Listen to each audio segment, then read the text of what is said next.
What is up, my nerd? Nerdy Pete here, wishing you long life and prosperity. I'm here with another edition of Nerdy for Democracy. I gotta talk about the news some more. They've been pussyfooting around reality again. Today, I think it was NPR, I heard them report about this boat in, I think it was the South Caribbean. Basically, Trump was bragging about having blown this boat up because it had some Aragua people allegedly aboard and they were running drugs. And they provided a video so you could see the boat get blown up. And after they briefly talked about it, the reporter said, oh, they didn't provide any proof. And then there was another news podcast, I think it was ABC, possibly not.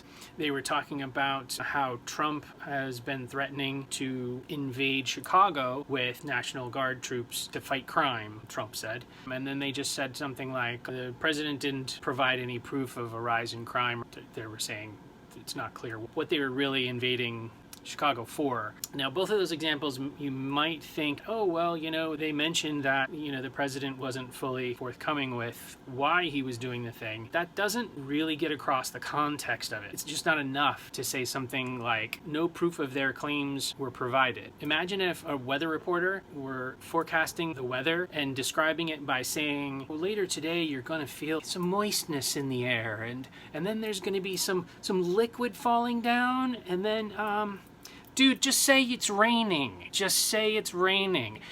The same thing needs to happen with the mainstream news. They need to stop saying, oh, well, he didn't provide proof. You need to say he's lying. He's making things up. This is what a dictator does. I don't know what good the mainstream news is doing us. They're soft-pedaling it, normalizing it. How much rain needs to fall before the mainstream news is going to admit that we're waist-deep in a dictatorship? The good news is there have been judges that have pushed back on what Trump has been dictating. Not all of them and not enough. And actually, some of them have been at it this whole time, basically since, the early days of, 5-6 months ago?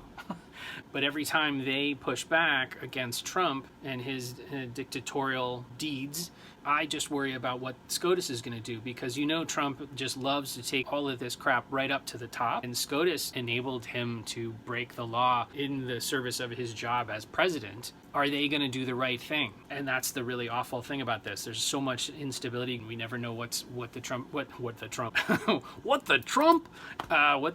is going to say from 1 hour to the next. You might as well just shake an 8-ball and pray it doesn't say, answer hazy, please try again. Thank you so much for watching. Let me know what you think. Are you as worried as I am? You will see me again soon with more nerd stuff. And until then, stay nerdy for democracy.